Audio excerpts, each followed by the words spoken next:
Okay, so this is part two because my phone ran out of memory, so I had to just go and delete a whole heap of videos and photos to do the video continue.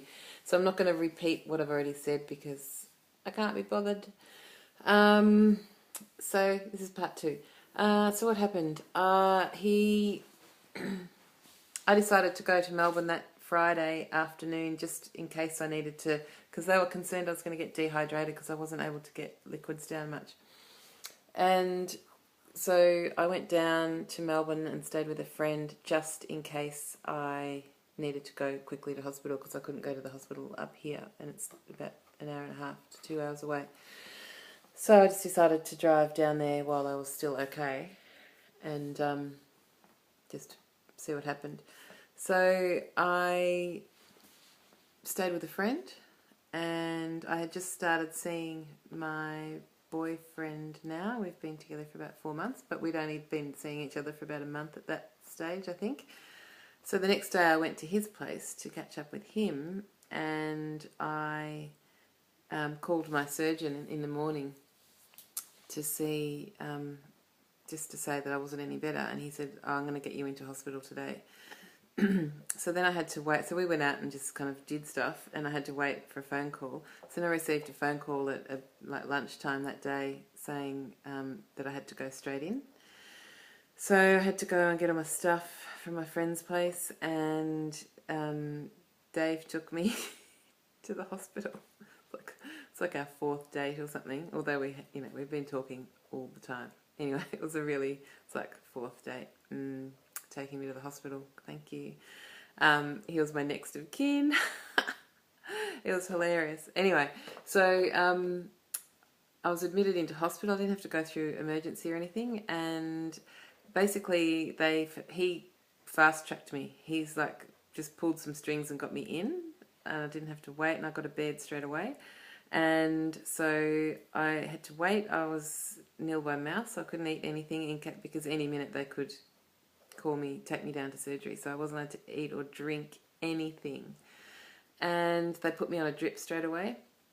And then I had to wait. Basically, I went in Saturday lunchtime, and I didn't get the gastroscopy until like 9 o'clock on Sunday night. So all that time I couldn't eat or drink anything. So yeah, and then Monday morning I got out of hospital. Yeah, Monday. So I spent 2 nights in hospital. And it was all right, but it was just terrible because I couldn't eat or drink anything, nothing. They let me have ice a couple of times. Anyway, so apparently there was nothing wrong there was some slight inflammation. I didn't even see my own surgeon because he wasn't on that weekend. So he just got the reports from the gastroscopy and stuff. So blah blah. It's just been ongoing. I've had basically what it turns out. I still don't know exactly what it is, but I've had really bad acid reflux, like to the point where like I'd lay down in bed at night, like I'd go to sleep, and then I'd just wake up with basically bile just shooting into my mouth, and I just coughing like a spew burp, but much worse, just shooting into my mouth. It was horrible. And so I've been on acid reflux medication. I've tried a couple of different ones. I've just started a new one which seems to have helped a bit. And it's got a motility thing, because the GP thought that it might have been my esophagus is damaged, not working properly. So this stuff helps kind of your esophagus to move everything through. So I've been taking that, which seems to have helped. I've also really tried to cut down on acid-forming foods. But I think so this has improved, but it's still there. And I think partly what has happened, even though my band's empty, it feels like it's tight. Like I get full up to the point where I have so much pain across my back really easily. And it's like I can eat and I don't feel the signal to get full because it's not going through. It feels like it's not going through. And originally I thought it was because the esophagus was weak and it wasn't pushing it through the band. But now I'm not so sure, because today, because basically it's like really challenging to eat, and it's been a little bit better lately, but it's been so difficult to eat, and every time I would eat I'd end up in pain. And I also started eating a lot of slider food. I've been, like just eating stuff that's easy to go down, a lot of soup and things, and chocolate. I know, all these things that I thought when people with lap bands, and I'd see videos or people failed with their lap bands because they started eating slider foods, and I'm like, I'm never going to do that. But it's so easy to fall into that kind of thing. It's just so easy. Like, it's so easy to go off track. I did so well for a really long time, like 6 months of it. I did really well, and luckily I lost most of my weight then. Last time I saw my surgeon, he told me that I just needed to maintain. I didn't really need to lose any more weight because I'd done more than they'd expected. I'd lost 85% of my excess weight or something, or 86%. So he's like happy with my weight at the moment, but I'd really like to lose just another 5 kilos, just so that I've got a good range to maintain in, whereas I feel like I could easily go up a few kilos now. Although I have been beautifully maintaining for the last 3 months, really just fluctuating within a 2 kilo range. And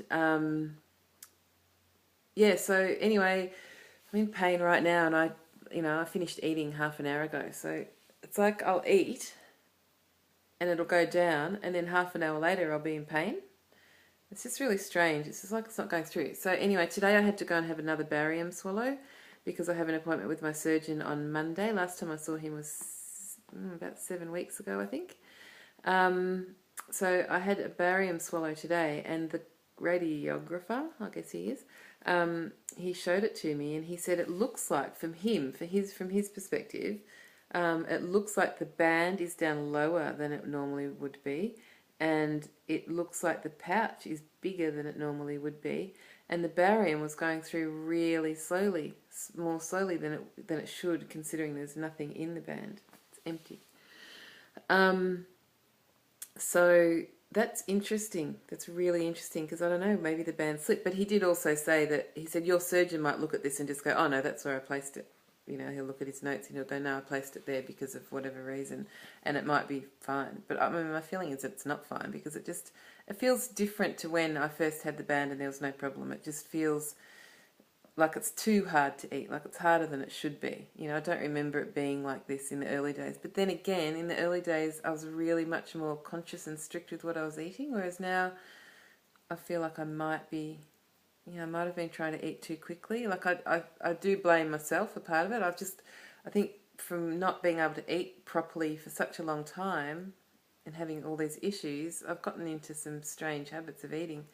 And I'm really trying to slow down again. But even like eating really slowly, it's still very challenging. Although I can eat things like bread and stuff that I couldn't eat when the band was tighter. So, I don't know. It's really confusing. And I'm really looking forward to seeing my surgeon on Monday to see what he says.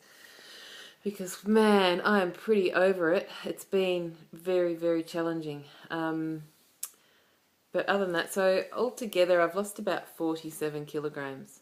And my surgiversary was May the 2nd, so I'm like that was like a month and a half ago, and I didn't do a video because I was just feeling so crap. I haven't been feeling very happy or motivated, I mean, I've been happy enough, but I just over the whole lap band thing at the moment, to be honest. Although I'm really thankful for it, because I'm sure if I didn't have it, I would have gained weight by now. And honestly, I've been eating a lot of butter and cream and things like creamy soups and things, and chocolate, like bad naughty girl stuff. Not enough veggies. Ugh.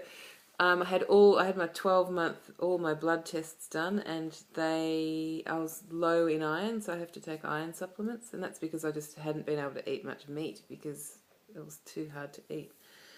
And having said that, I just ate some meat tonight, so that was good. But it's giving me pain. And I was a bit low in vitamin D, which is not uncommon for this part of the world. Yeah, my thyroid was a little bit skew-iff, but I spoke to my GP about that, and that's okay.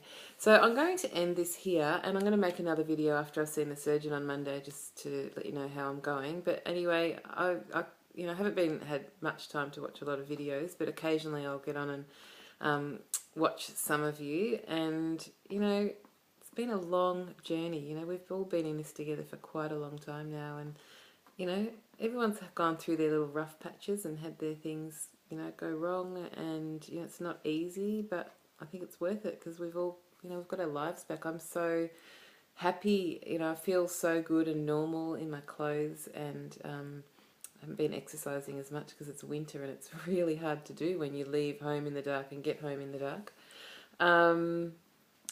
So yeah, I'm going to do another video next week after I've seen the surgeon.